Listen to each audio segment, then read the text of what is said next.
A lot of this isn't going to make sense to you, and I'm sorry about that. I'm just going to start at the beginning, with the house.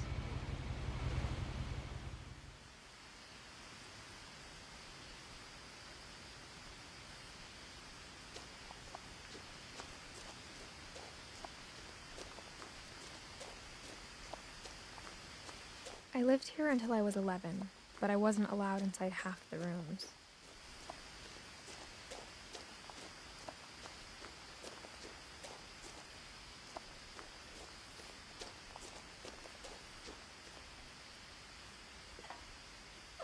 Inside the mailbox were bills from 7 years ago, marked urgent, open immediately.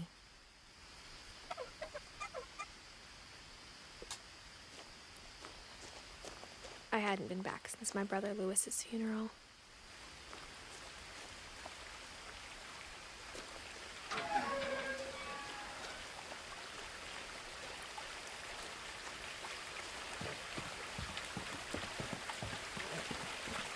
In her will, my mother left me a key, but didn't tell me what it unlocked. Maybe she thought I'd know, or she thought that the mystery would be enough to bring me back.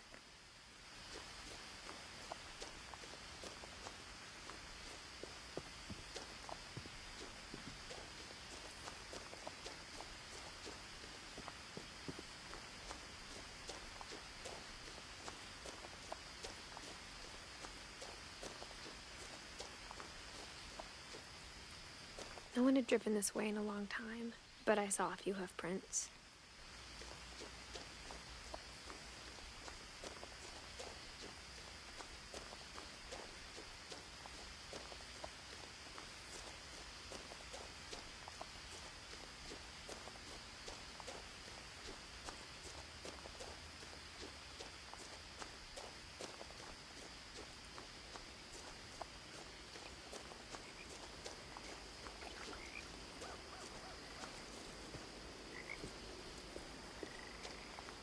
The truth is, even after I inherited the house, I never thought I'd come back to it. But now I had questions about my family that only the house knew the answers to.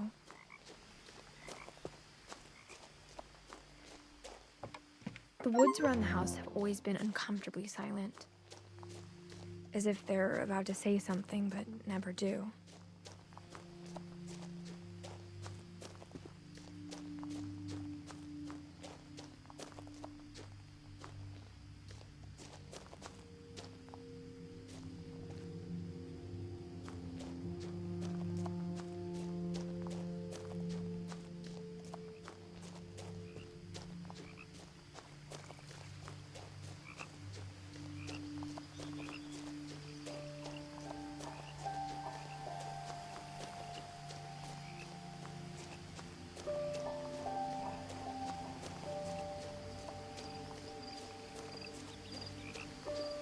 The house was exactly like I remembered it, the way I'd been dreaming about it.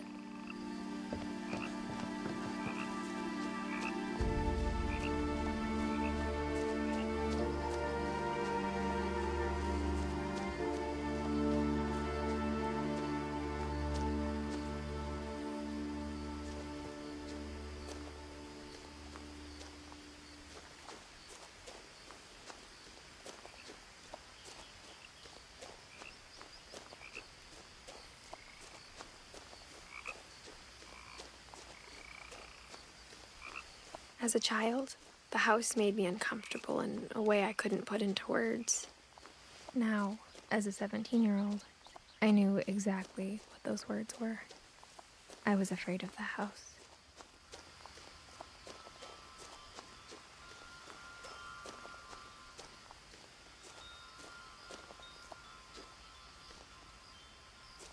The house felt like it had always been here.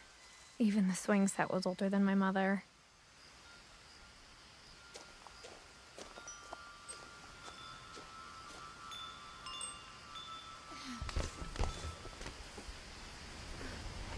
Crawling through the doggy door used to be a lot easier when I was 11.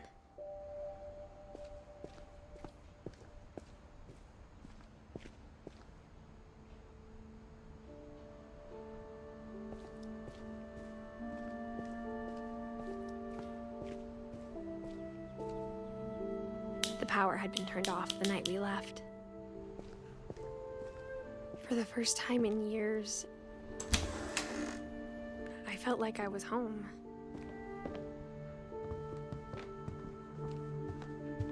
The table was still a wreck from the night we left.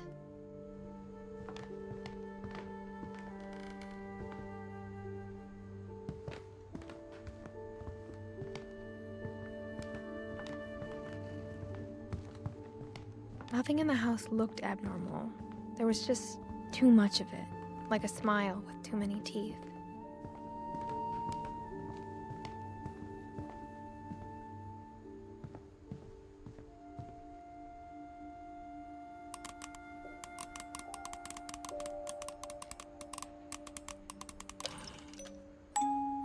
Great-Grandpa Sven built a music box for Barbara, along with the rest of the house. Mom always told me to stay out of the basement, so I wasn't too surprised when the key didn't fit.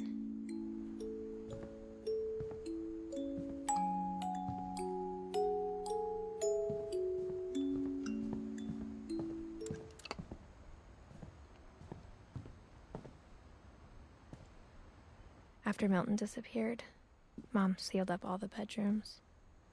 Then Edie retaliated and drilled peepholes.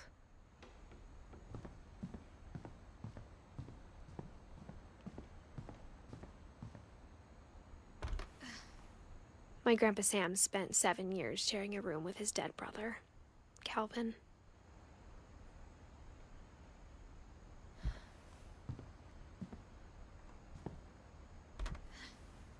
As a kid, I just assumed every house had peepholes and sealed rooms you weren't allowed inside of.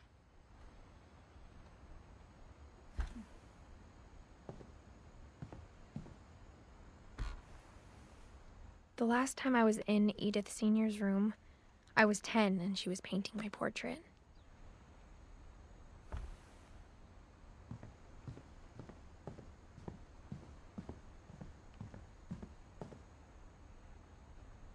Whenever people ask me about my family, the first thing they always want to know about is Barbara.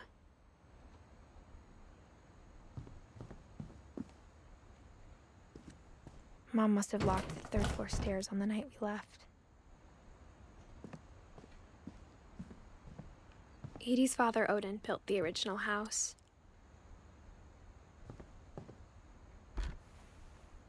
Barbara was a child star for 2 years, until America grew out of it.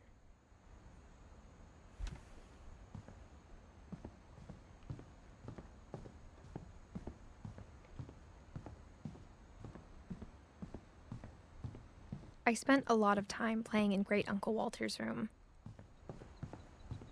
Lewis told me there were secret passages, but I never believed him.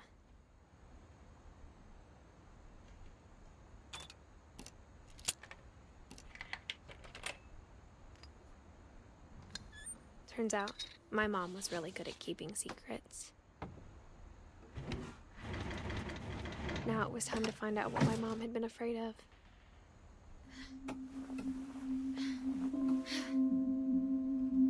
From the paintings on the wall, it was clear my brother Milton had been here before me. Reading this, maybe it sounds like I had a plan. But I had no idea what was behind that door.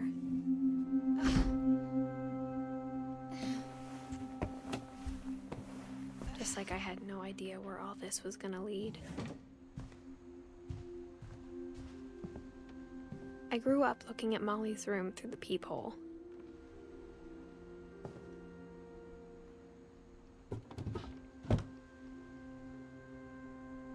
Molly's gerbil had a tiny bedroom with its own even tinier gerbil cage.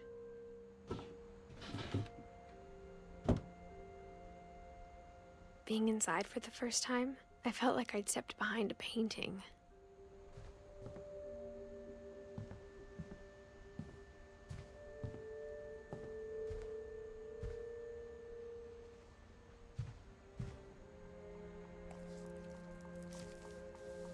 December 13th, 1947.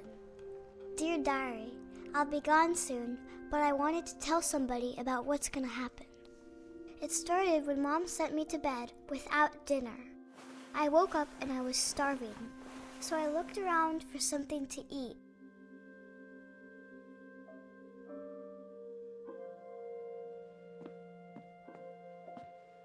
My Halloween candy was all gone. The gerbil food was dry, but I didn't mind it.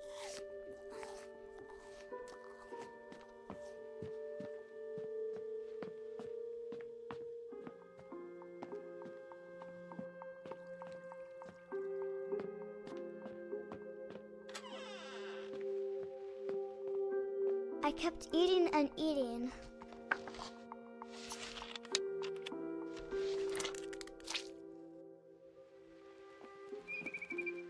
I ate a lot of things that night.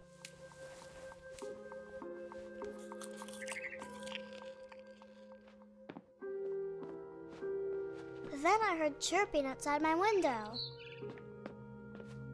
It was a barn swallow going back to her nest. I reached out for her.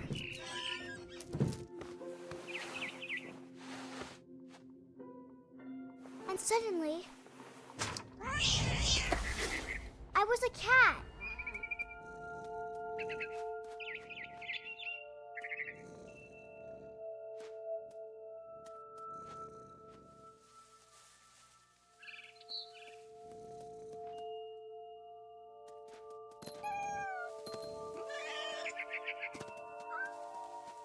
I tried to be quiet, but the bird was really scared.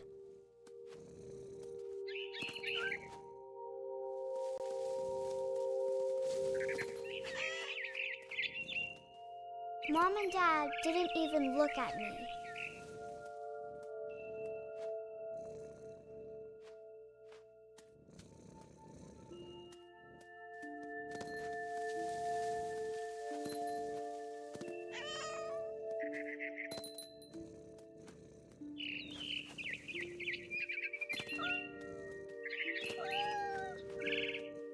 I jumped and I almost got her.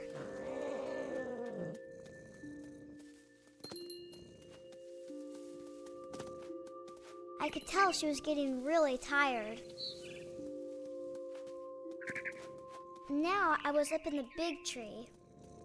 I promised Dad I wouldn't climb it anymore. All I cared about was eating that mama bird. I gobbled her up. And suddenly, I was an owl. First, all I heard was the wind. Then I heard little teeth nibbling in the grass.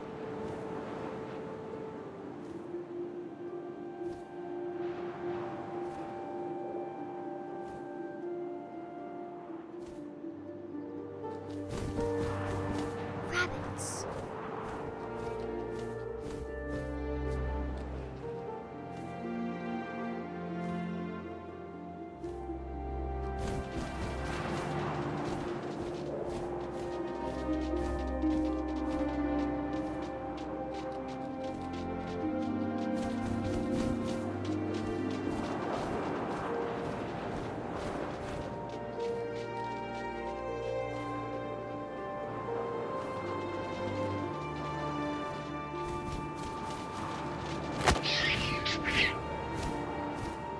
I imagined his face looking up and seeing mine through my talons. I swallowed him up, and I didn't chew one bit. Then I flew off to find something bigger.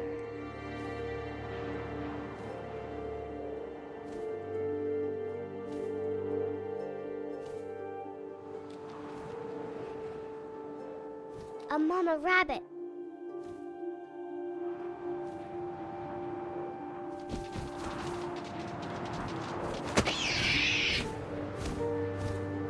She was almost too big to carry.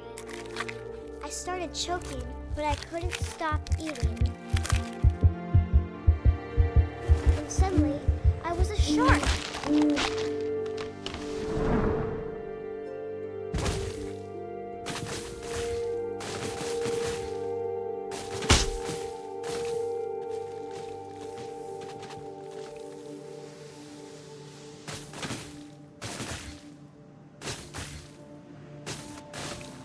rolled off a cliff and into the ocean. Now, I was hungrier than ever.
Juicy seals.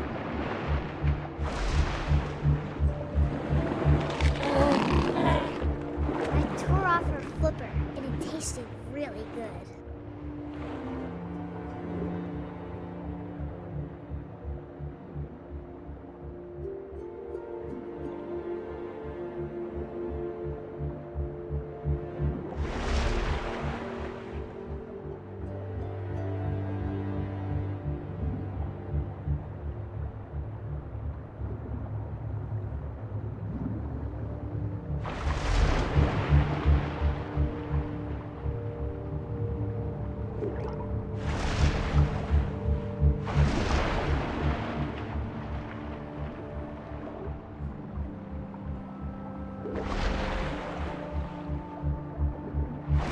Grabbed on tight. When I was so hungry, I jumped out of the water.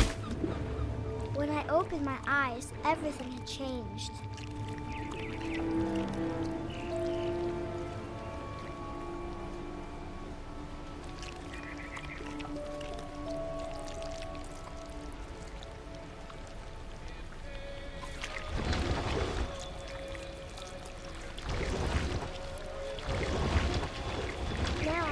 Monster, and I smelled people everywhere.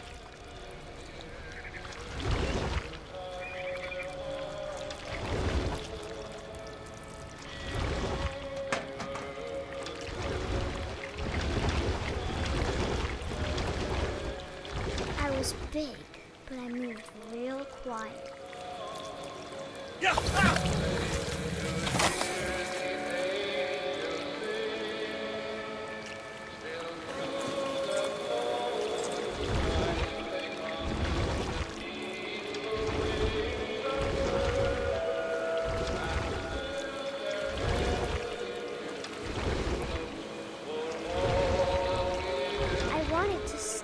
But also, I didn't.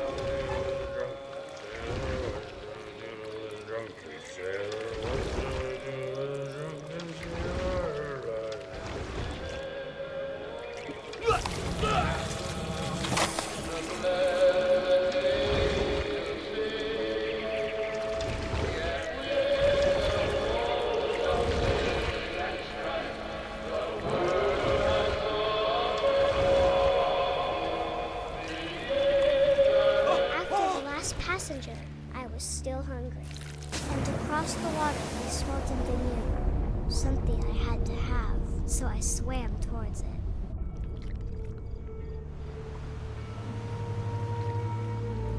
I slithered onto the sand, and the good smell went into an old pipe.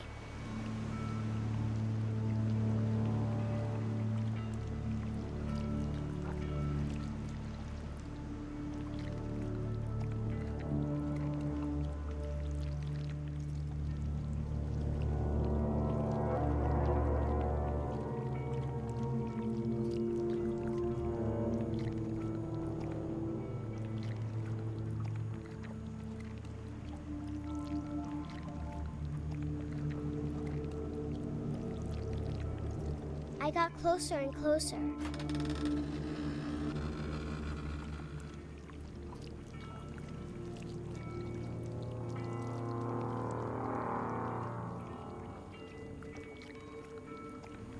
all my stomach started growling. And suddenly, I was me again. I held my breath for a long time, but I couldn't hear anything. I think it's waiting for me to fall asleep. But it's not going to wait much longer. It needs to feed, and we both know I will be delicious.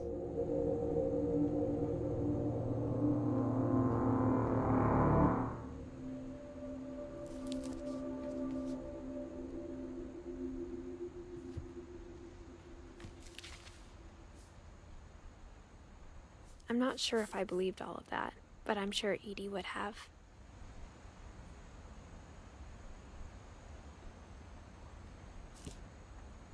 I got the sense Edie had spent a lot of time here, before my mom sealed the doors.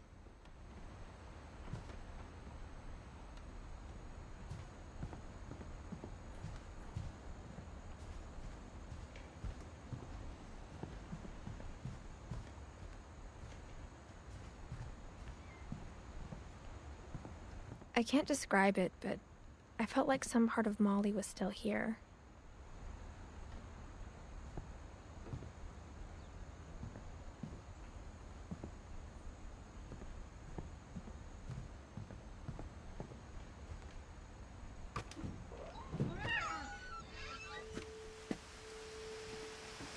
This will be obvious later, but my mom never told me any of these stories. Edie would have, but Mom didn't like bringing up the past. Though, when we adopted a stray kitten, she was the one who named it Molly.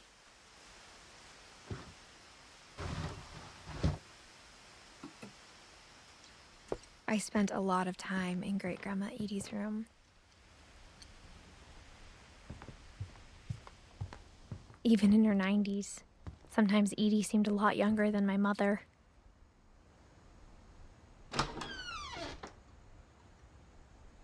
The only trace Grandpa Sam's first wife, Kay, left on the house was the pink bathroom.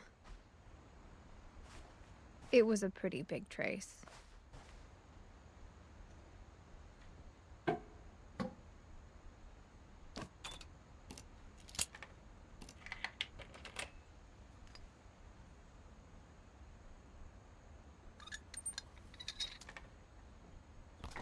There's a secret in this bathroom. It's in the last place you would look. It isn't in the cupboard. It's hidden in this book.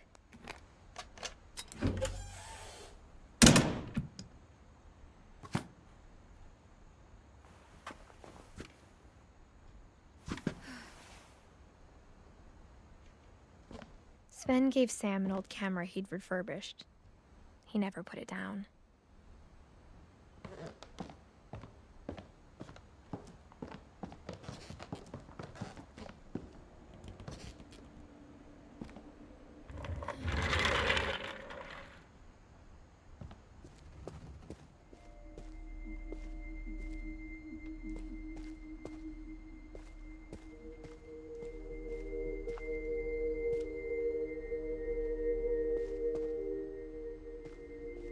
I knew Grandpa Sam had a twin,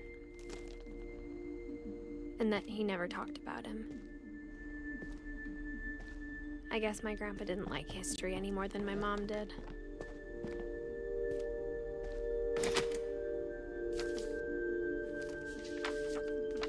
How I Want to Remember My Brother by Sam Finch. The thing I remember is that when he made up his mind, that was it.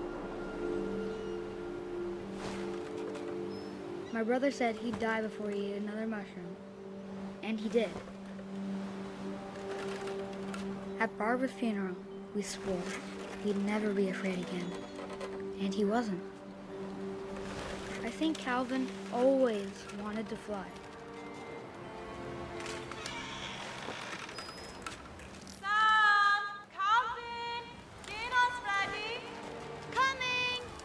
But that day, he finally made up his mind to do it. I told him going around was impossible.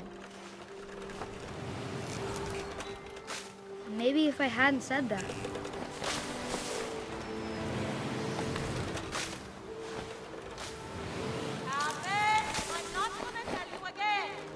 Maybe if the wind hadn't picked up, then maybe he'd still be here. But I doubt it. I think he'd already made up his mind. That's what I want to remember about my brother.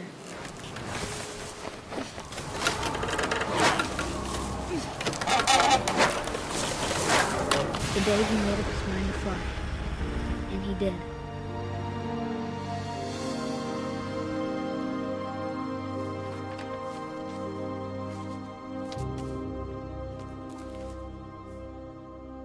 Calvin's story felt strangely familiar. When I was younger, I remember trying to do the exact same thing.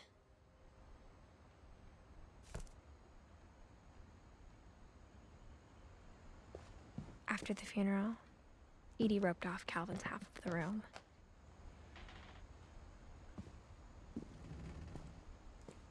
Mom said Grandpa Sam enlisted at 18 and never set foot in the room again.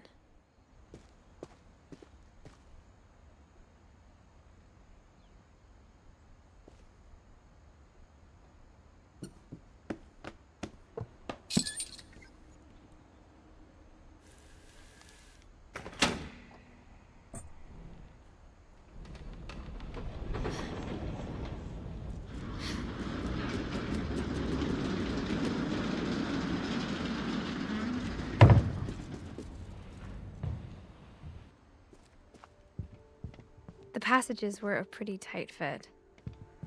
They'd obviously been built for smaller hands and bellies.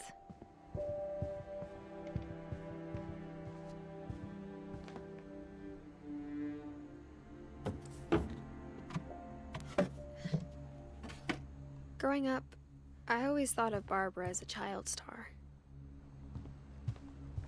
I never thought about how hard it must have been for her afterwards.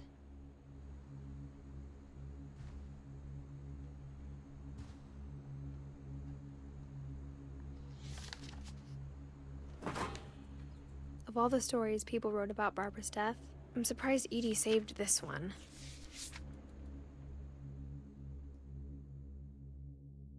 Old Jack here with another ghastly tale inspired by America's most unfortunate family. I'm calling it The Surprise Ending of Barbara Finch. As a child star, Barbara was famous for her scream. Now at 16, she was all washed up. A has-been. But in a lucky break, she'd been asked to perform her signature scream at a local convention for monster movie fans. It was just the boost her career needed.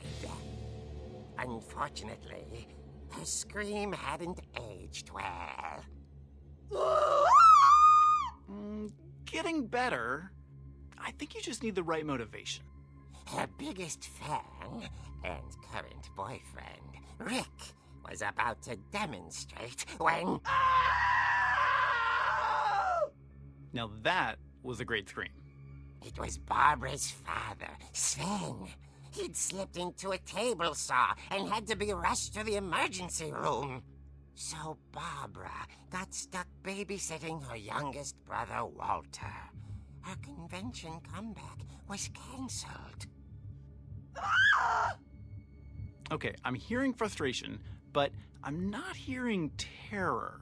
What if I tried... A gang of hoodlums in Halloween masks have been terrorizing Orcas Island tonight. Police are urging residents to... That came from the basement. You're right! Also, I loved your delivery on that. Why is your basement door locked? Because my dad likes making puzzles and secret passages. There's a key hidden in the music box. The secret is to keep winding and winding until finally the key pops out. Thanks, babe. I'll be back in a sec. 20 minutes later, Rick hadn't returned. So Barbara went to look for him, right on cue. She reached for the music box. And as she wound the key, she listened for Rick, but the house was silent.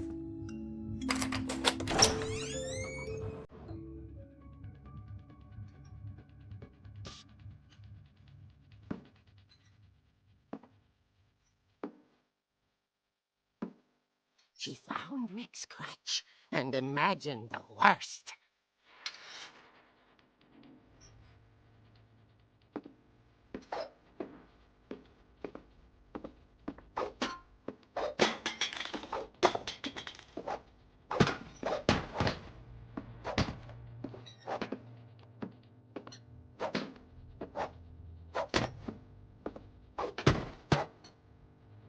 The gang's leader is the infamous Hookman killer, Dr. Carl Hamill, who impaled and then ate his family 10 years ago tonight.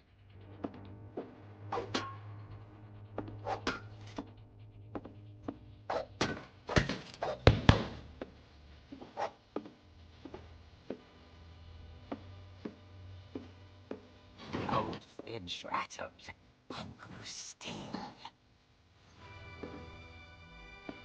Oh dear!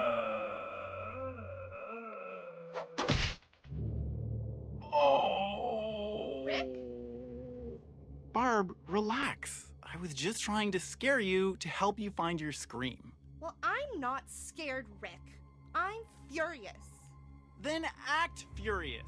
All I'm getting from you now is that you're hurt and confused and She threw him out, but she kept a little something to remember him by. Barb, have you seen my other crutch? And she was still holding it when she fell asleep watching the late picture show. Hours later... Barbara! Walter, what's going on up there? Ah! Okay, I'm coming up, but if this is a trick, you're dead, Walter.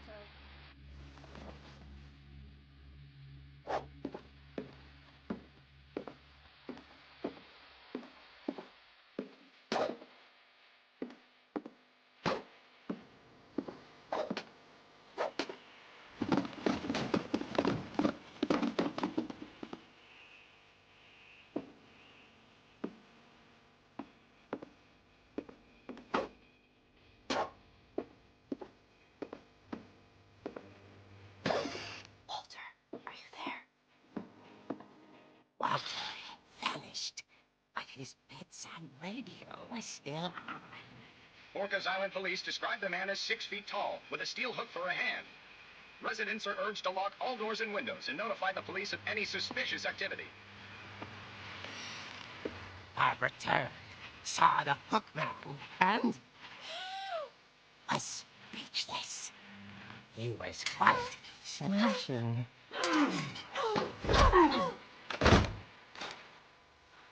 And to tell you the truth, he couldn't get enough of Barbara. Okay, Barbara, there's gotta be another way out of here.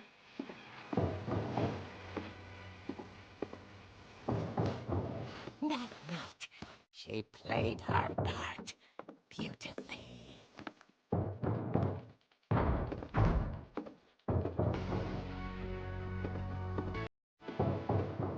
Harry store hadn't been opened in years. Inches grow.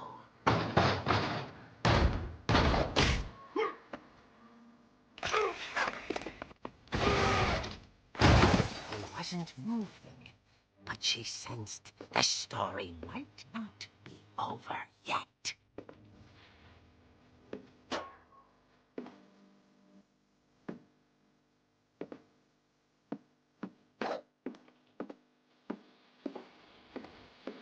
The hookman had vanished. She listened for his breathing, but all she heard was...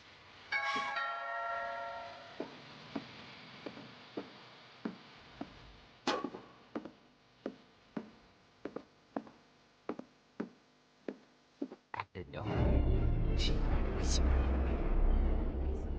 It was coming from inside the house.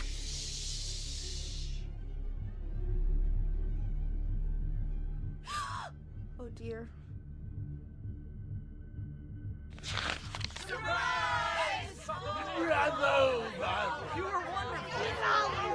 The monsters had come to surprise her. For Barbara, it was a dream come true. Then she saw what kind of monsters they were, and she realized what was about to happen. She was going to be famous. And with her final breath, Barbara Finch gave the performance of her life.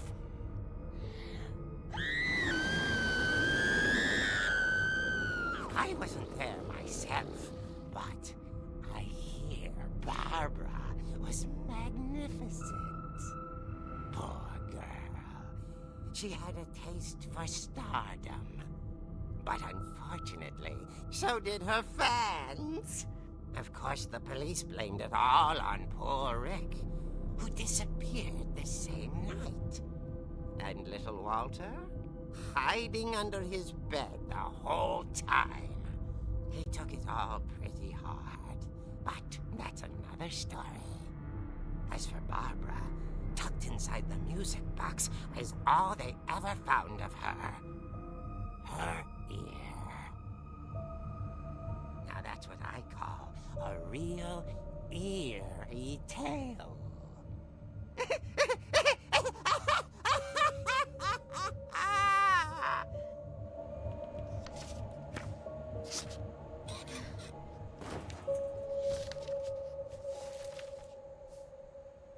Edie told me all Barbara wanted was to be remembered, as absurd as that comic was. Maybe what Edie saw was a happy ending.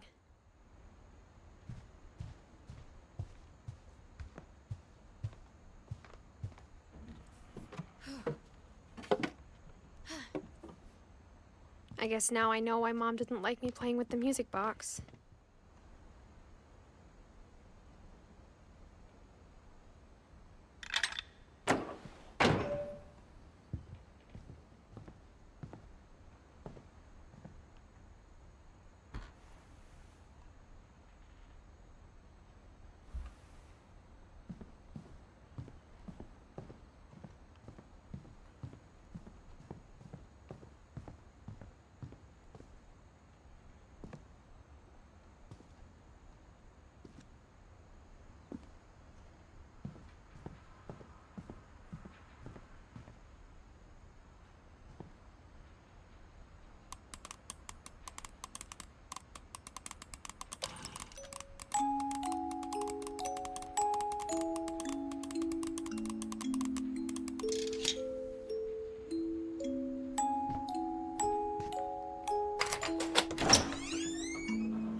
Mom said the basement was off limits, unless I wanted another tetanus shot.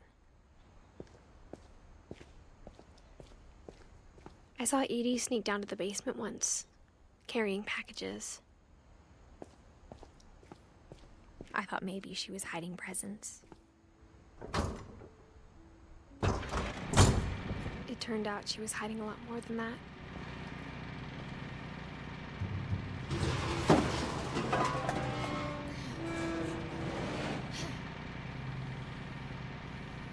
I remember asking Mom once about where Walter had gone. She said after Barbara died, he got as far away as he could. If there's a pattern in all these stories, I think it's that none of us has gotten very far.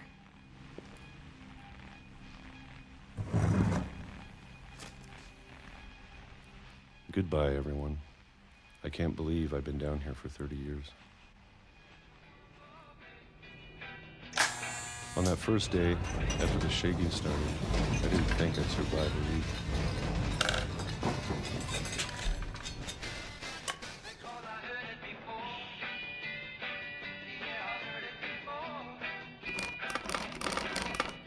But after a few days, I settled into a routine.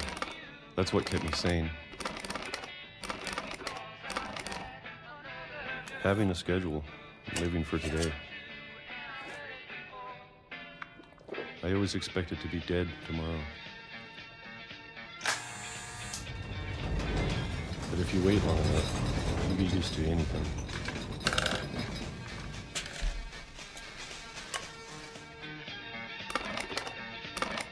Even a monster on the other side of the door starts to feel normal.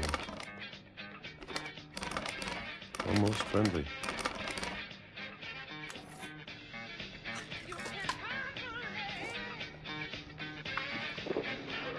And then one day, everything just stopped. Whatever that thing was, it was gone.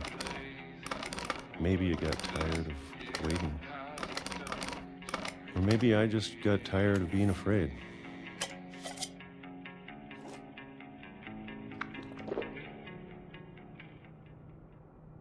It's been a week now, the longest in 30 years.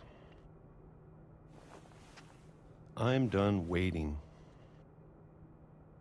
I have to leave while I still can.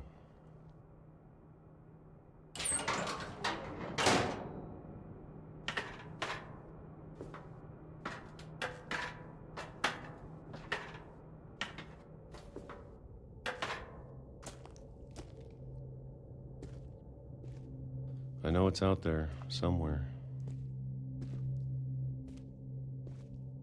Whatever killed Barbara and Molly and Calvin.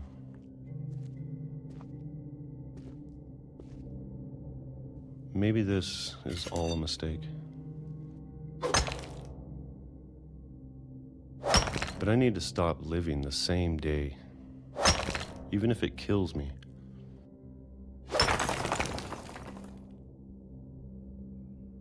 Whatever's out there, I want you to know I'm ready for it. I'm going to appreciate all of it, especially the food. I don't mind if I only have a year left, or a month, or a single week. I'd be happy with one real day. I can already imagine the sun on my face.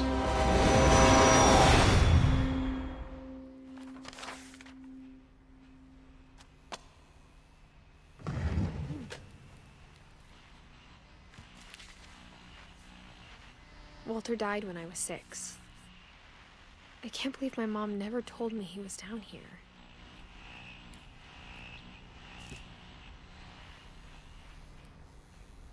I'm sure my mom was trying to protect me.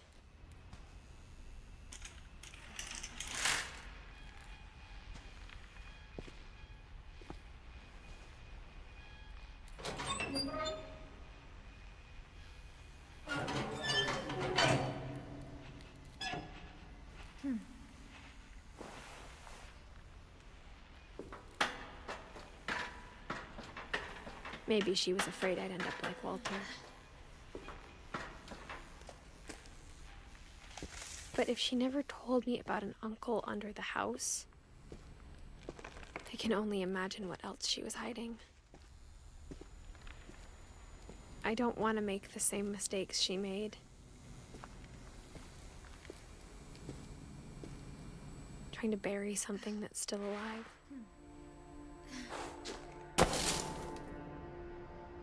Now that there's only one of us left, or maybe 2, I thought it was time I heard the stories for myself and found out what happened to everyone else. But now I'm worried the stories themselves might be the problem. Maybe we believed so much in a family curse, we made it real.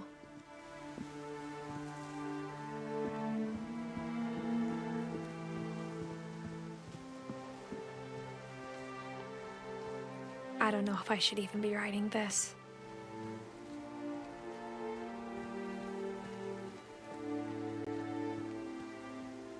Maybe it'd be better if all this just died with me.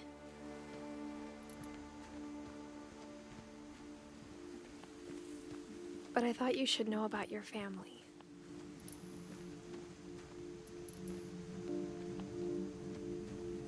and the history you're a part of.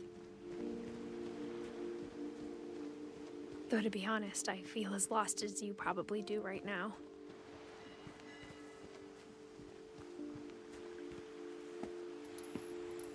I think the people in these stories believed them, for what that's worth.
And when you look at the house, that history of imagination and stubbornness and madness, any of it seems possible.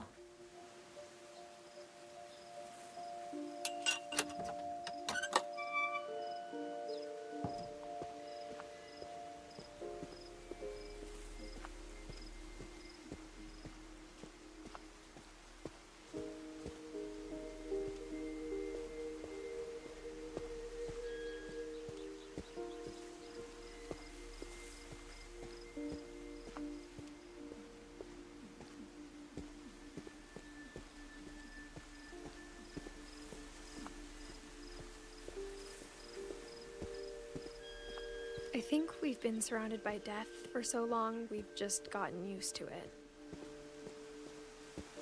What kind of family finishes building a cemetery before starting the house?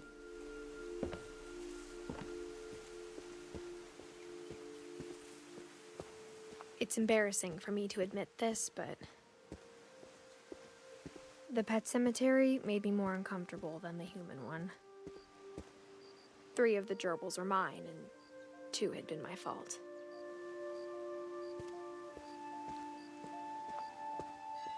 Sven built the house, but it was Edie who designed the cemetery.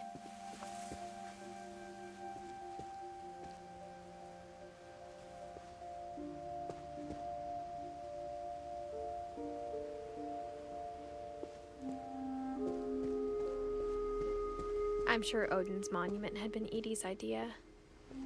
My mom was always trying to move on, but for Edie, the past never went away.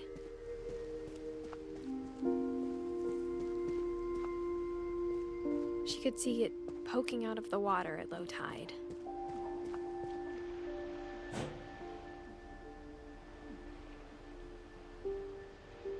Edie said she dreamed about the old house every night.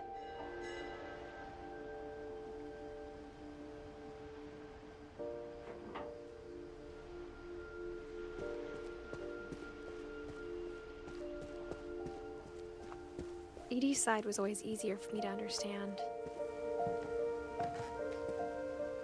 But the older I get, the more I can see where my mom was coming from. Her dad had been pretty strict, but it wasn't enough to save her brothers. She was just trying to do better.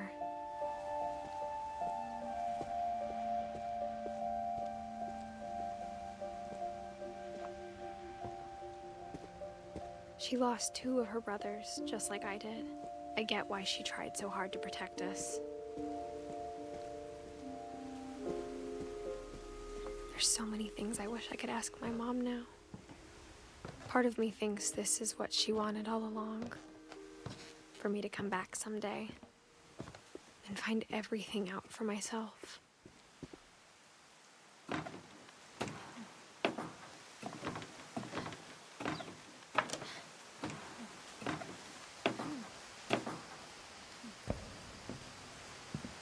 But looking back on it now, if she told me there was going to be so much climbing, I never would have come when I was 22 weeks pregnant.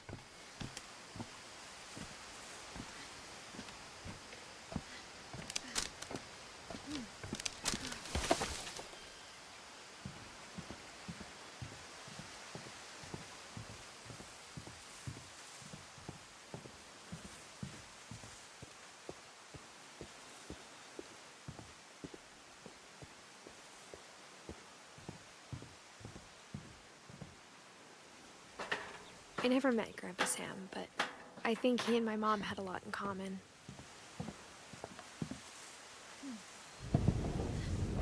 They were both pretty intense.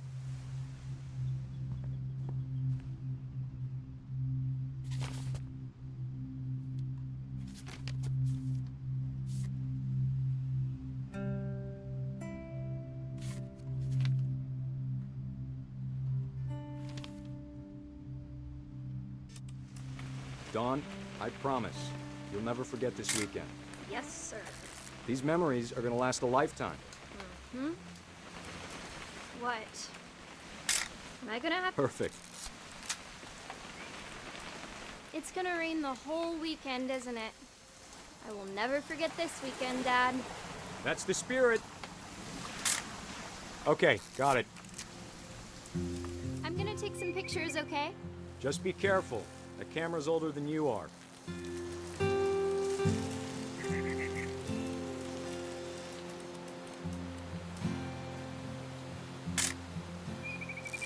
You're right, Dad. It's starting to clear up.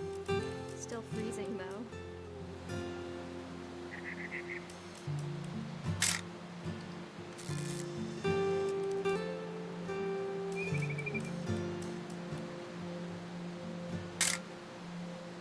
Definitely should not have drunk all that coffee. Hold still while I take a picture of you. I definitely won't be moving. Are you done yet? Does it? Hey!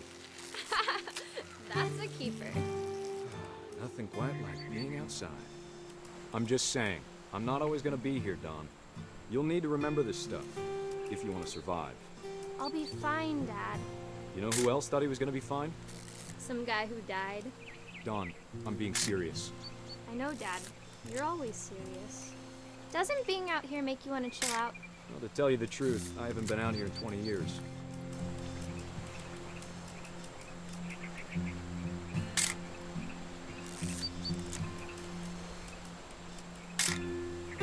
Dawn, don't you think you could find something more interesting to photograph? Your grandpa Sven taught us how to fish, how to build a fire. We found an old logging trail. There were deer everywhere. I bet if I could remember where that trail was, we'd spot a buck for you in no time. Give me a minute to check. You don't need to waste any more film on me, kiddo.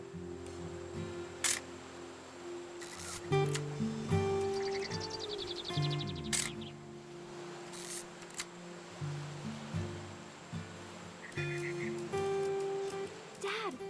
Good eyes, Dawn.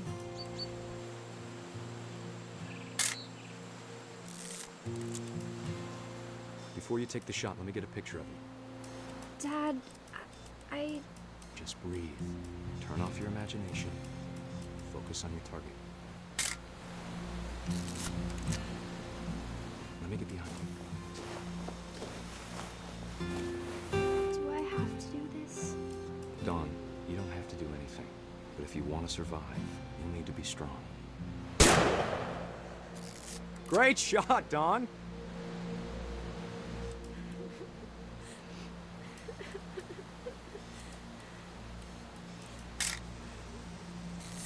I'm proud of you, Dawn. Always remember that, okay?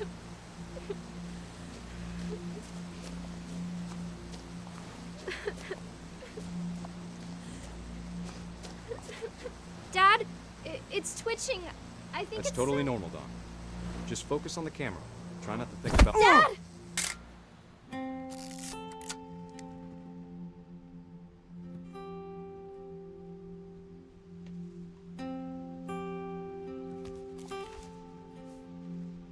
Of all these stories, that's the one I wish most that my mom had told me.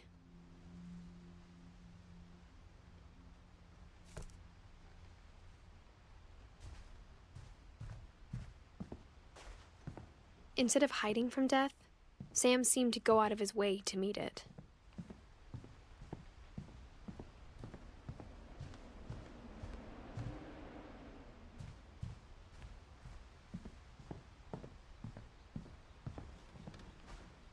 Sam spent his life shooting photos, but Mom said he got nervous being in front of the camera. I guess we're all afraid of something.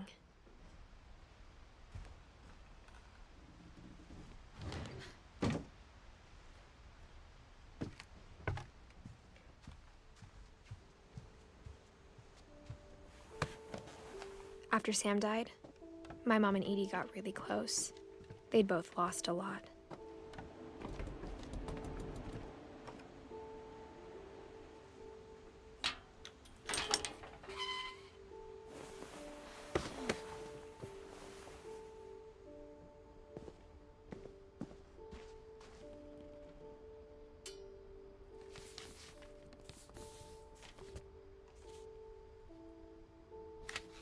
Dear Kay, do you remember the way Gregory used to laugh when he thought he was alone? Like something funny was happening, but only he could see it.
Everything you could.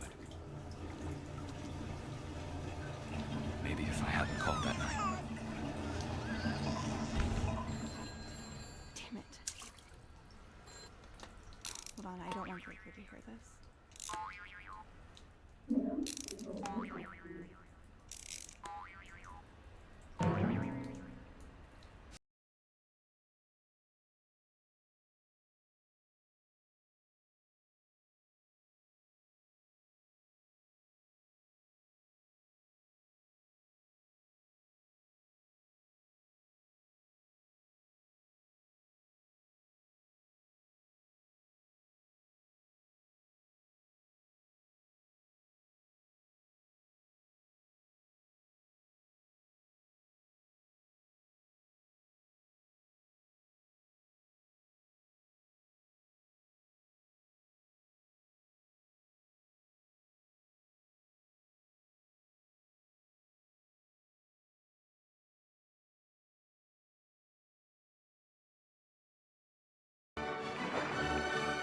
he'd want you to be happy too. Good luck, Kay. Love, Sam.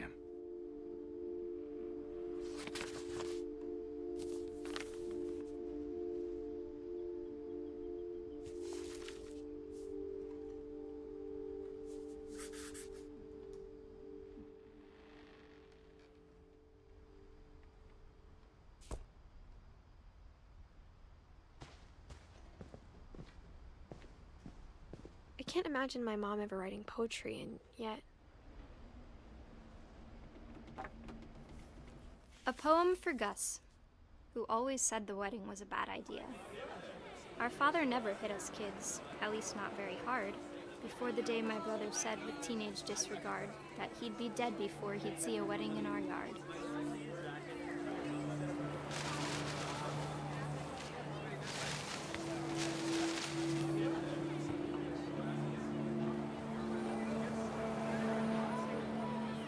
My father made him come, of course, but Gus stood far apart, just flew his kite and bottled up the storm inside his heart.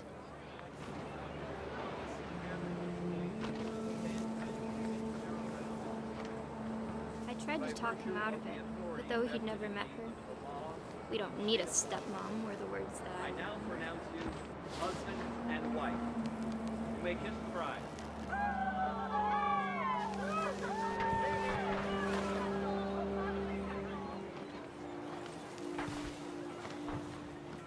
When the time for photos came, Dad ordered him to come here.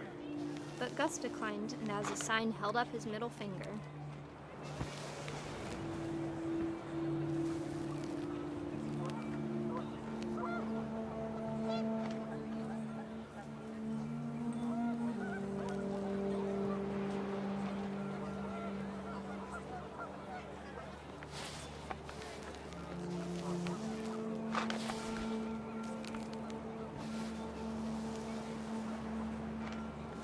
The wind picked up, and panicked geese appeared and quickly went. But all the humans did that day was go inside the tent.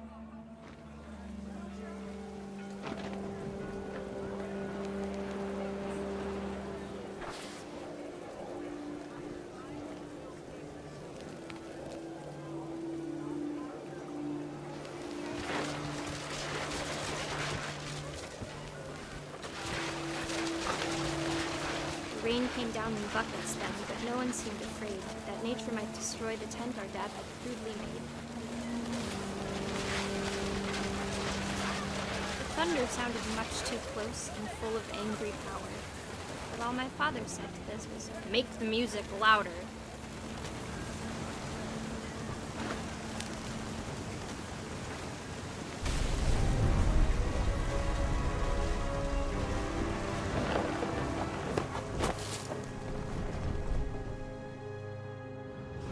I wish that I could truly say I thought about you on that day.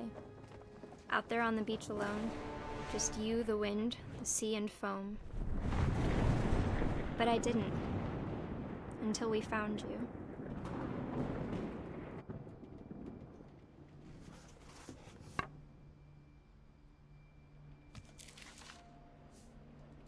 She never talked about him, but Mom told me once if I was a boy, they were going to name me Gus.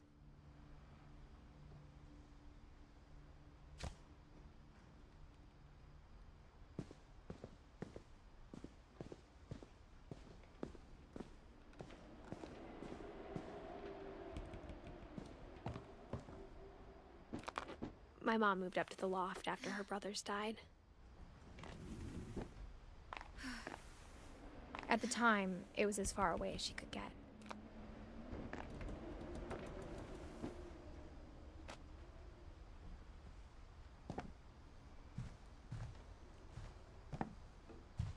She spent a summer building houses in Calcutta, where she met my dad, Sanjay.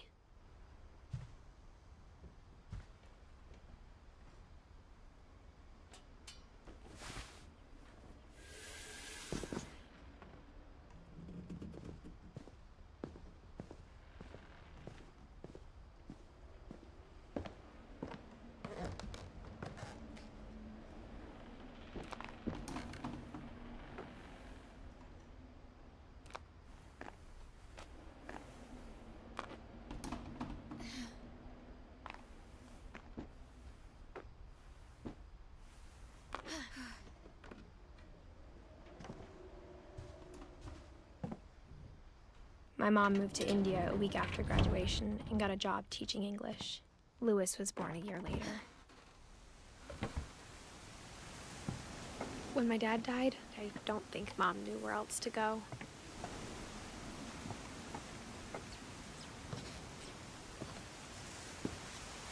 I'm sure Edie was happy to have her back.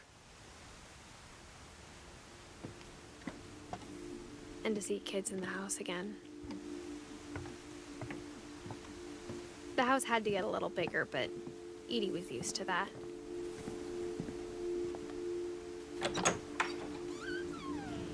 And for a while, things were good. Almost normal, but it didn't last.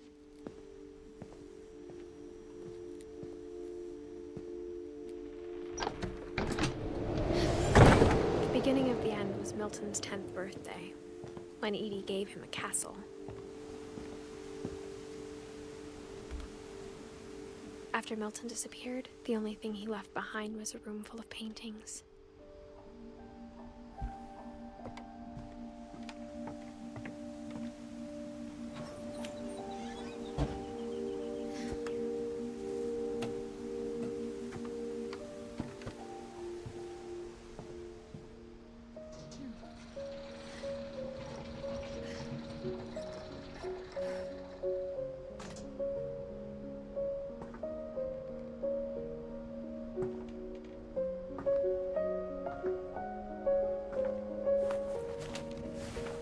Milton Finch in The Magic Paintbrush.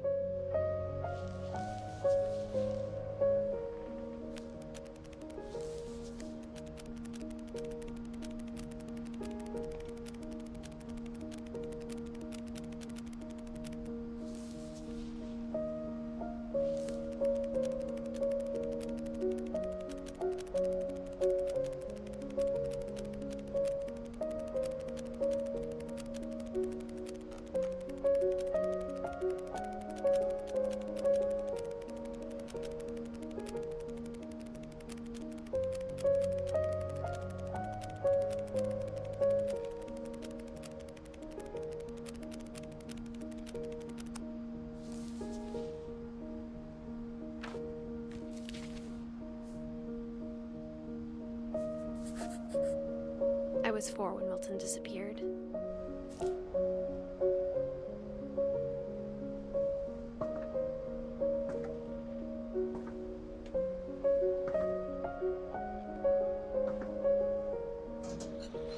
Mom spent months searching for my brother. Then she sealed the doors.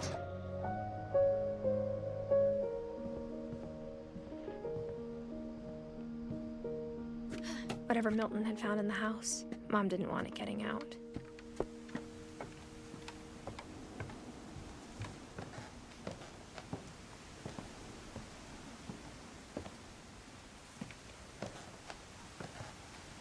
Mom definitely blamed Edie, but I think Lewis blamed himself. After he graduated, he just spent more and more time in his room, until Mom got him a job at the cannery. Everyone always told me to stay out of Lewis's room, except Lewis.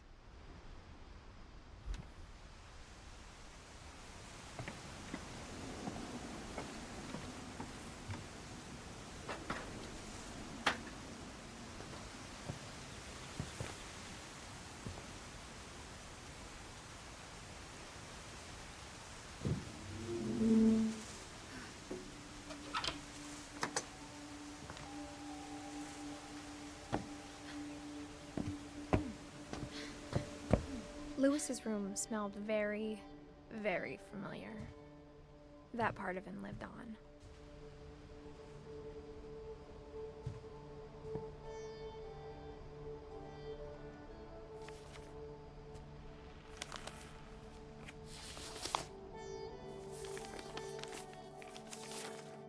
Dear Mrs. Finch, as Lewis's psychiatrist, I can understand your desire for an explanation. As I see it, the trouble began in January, shortly after we convinced your son to seek treatment for substance abuse. Newly sober, I believe Lewis first noticed the monotony of his daily life.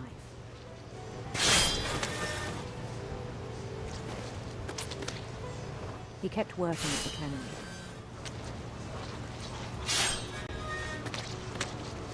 but he withdrew part of himself. In our sessions, I saw the same behavior. His mind began to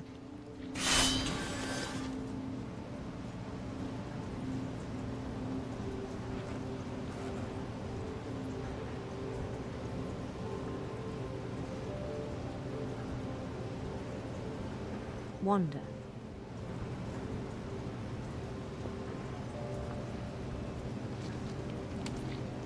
I asked him to describe it. He said he started small, imagining a labyrinth. He'd feel his way about. Then something moved. Bats.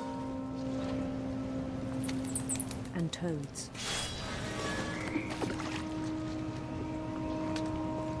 And things that have not names. He knew it was all in his head. But he took it very seriously. I had hoped he'd find himself.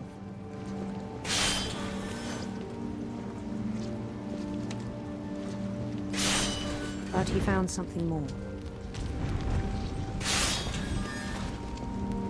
I worried about him then. Daydreaming at the cannery.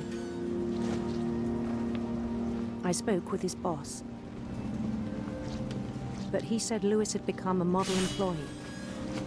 Methodical, tireless, focused. Like a whole new Lewis. So I let him go on.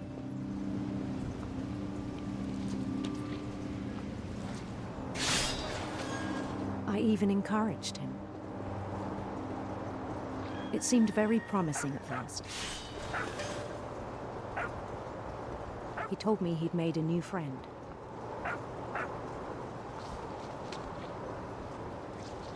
On the edge of a city he named Lewis Topia.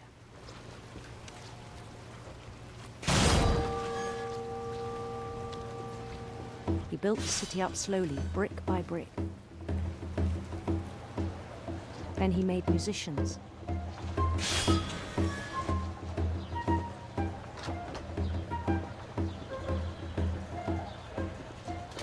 And songs for them to play. He talked about starting a band.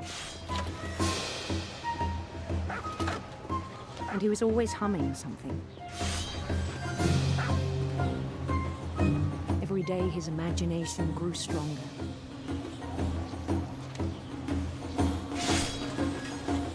He no longer spoke at the cannery. But his chopping was as reliable as ever. Then one day it struck him that all the cheering crowds, even the stones under his feet, were all in his imagination, so he could do whatever he wished.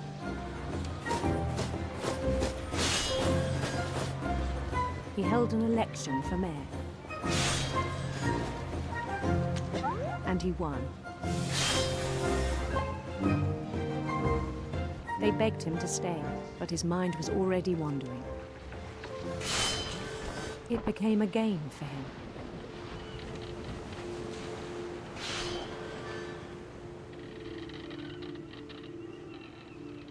He'd conquer a city, then immediately push on. New Louisville.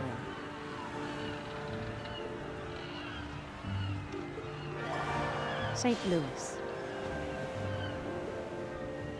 He started drifting away from our reality.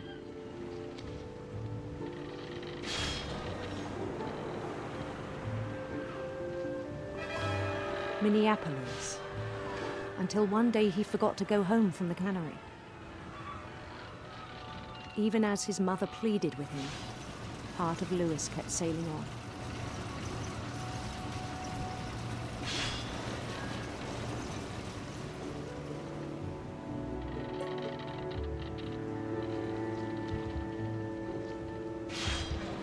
In Lewisburg, he heard rumors of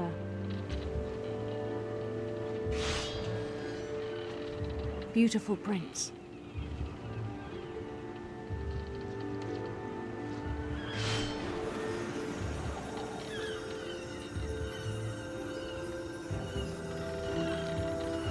The prince was on his own quest for radiant rainbows.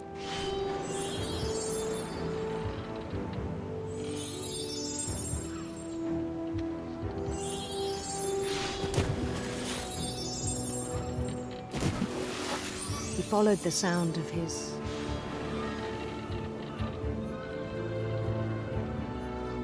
silver harp.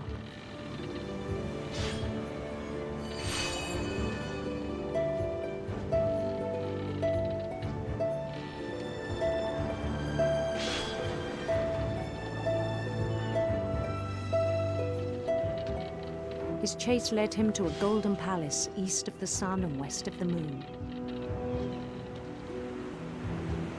Even then, his logic remained sound.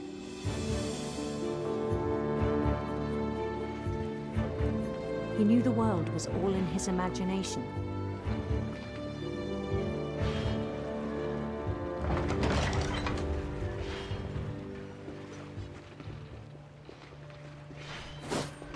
But he was so proud of having created it.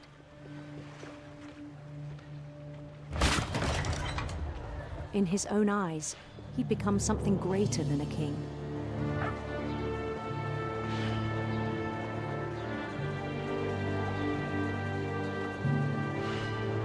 For someone who'd never known success in the real world, I think it was overwhelming. And then it struck him that the real Lewis was not the one chopping salmon, but the one climbing the steps of a golden palace.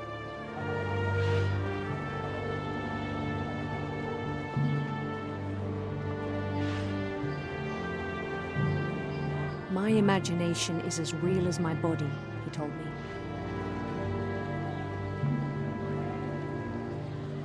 It was hard to argue with him.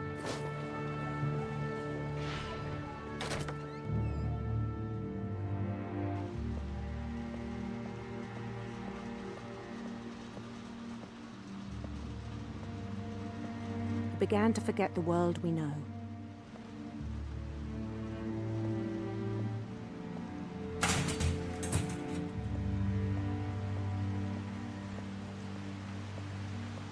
I think it pained him to remember Lewis, the cannery worker.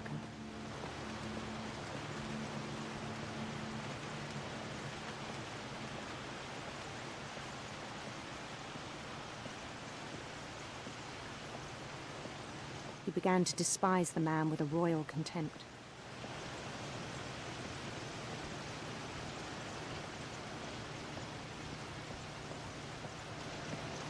I still thought I could save him. Even after he said he was being crowned king over all the lands of wonder. The palace would be packed with his companions.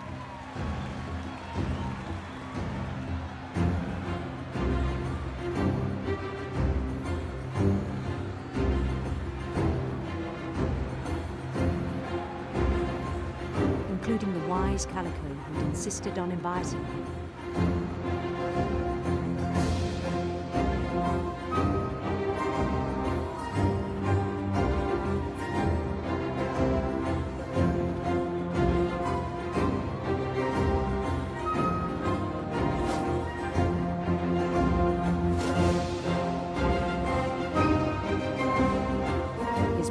Waiting, holding his crown.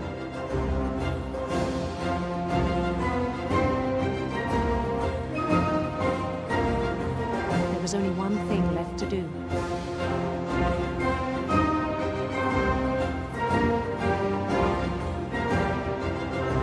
Bend down his head.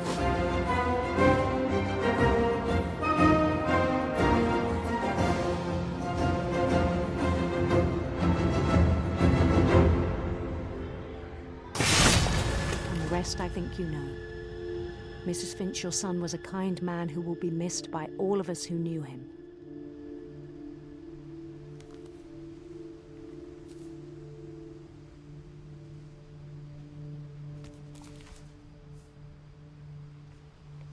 My brother was really cool. I wish you could have met him.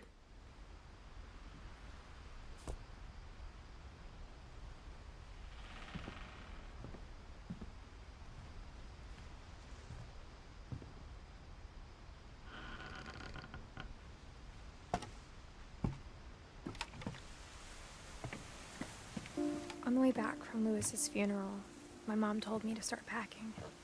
She waited until the day before we left to tell Edie. I'm not sure if she wanted to make it easier or harder.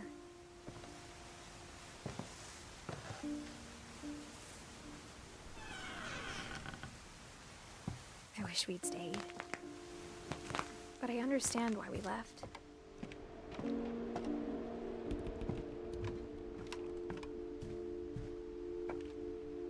My mom ended up leaving everything behind.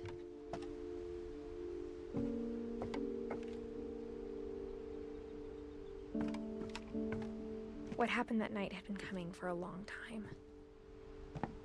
Maybe it should have come sooner.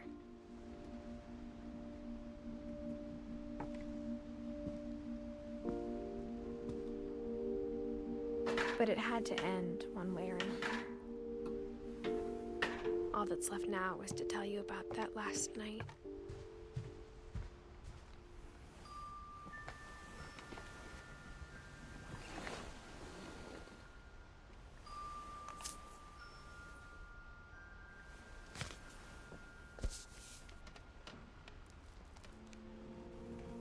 That whole last day, Edie just watched us pack and didn't say a word. Until supper, when she raised her glass and said, "To our final night together, and all our final nights apart." Grandma, you know what I said about alcohol. Some of your medications are very Edith, specific. I left a present for you in the hallway. Why don't you go open it? The grown-ups have to argue now. I'm sorry, you're right. We're all leaving tomorrow. Let's just enjoy our last... I'm not leaving. Edith, you're excused.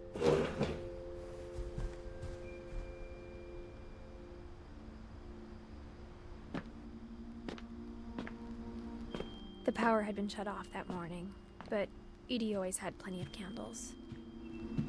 When my mom sealed the library, I don't think she knew about the other entrance.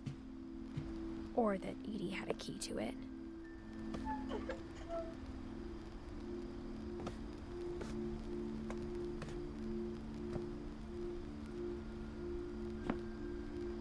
That thing you're afraid of isn't going to end when you leave the house. Edith has a right to know these stories. My children are dead because of your stories. I think it's best if Edith and I leave tonight. We'll have the nursing home send a van for you in the morning, okay?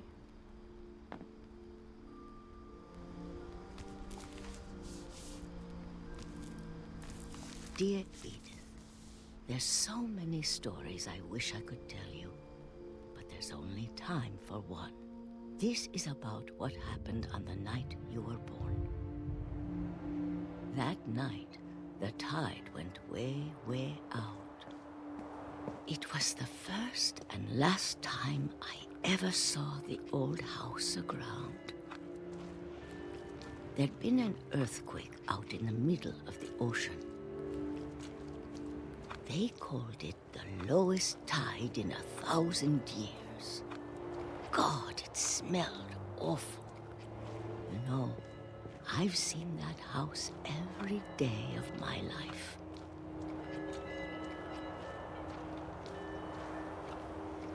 But I never thought I'd go back to it. When the fog rolled in, I lost my way.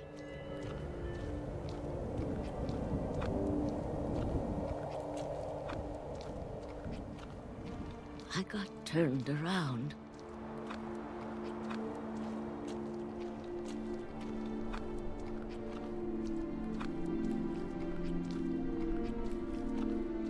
For a while, I wandered.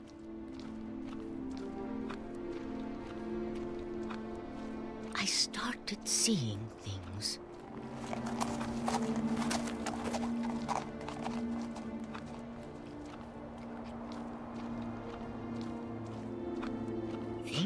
forgotten had ever existed.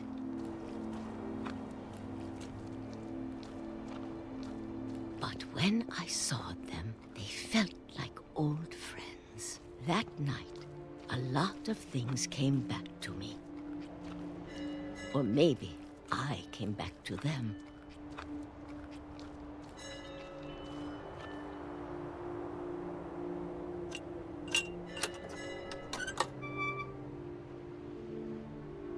Things I can't explain, but that I need you to try and... Edith, what are you doing in here? It's mine. Edith! Mom, you're gonna rip it! Let go! I kicked and screamed, but Mom dragged me to the car. I never saw Great-Grandma Edie again. The next morning, the van came to pick her up, but she was already gone.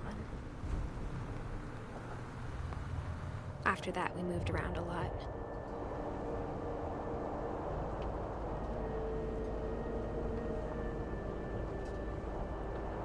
We both tried to make the best of it.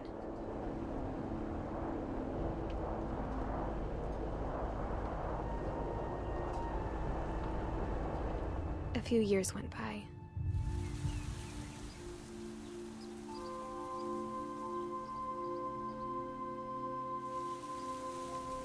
My mom didn't like to talk about it, but she started getting sick a lot. The rest happened pretty quickly.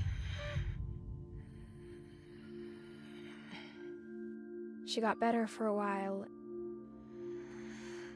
and then she didn't. And then I was alone.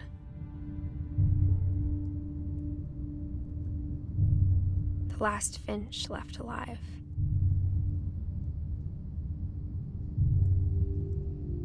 Until I found out about you. I'm still not sure what to tell you about all this. If we lived forever, maybe we'd have time to understand things. But as it is, I think the best we can do is try to open our eyes. And appreciate how strange and brief all of this is. This journal was supposed to be for you. But now I hope you'll never see it. I just want to meet you. And tell you all these stories myself. But I guess if you're reading this now, things didn't work out that way.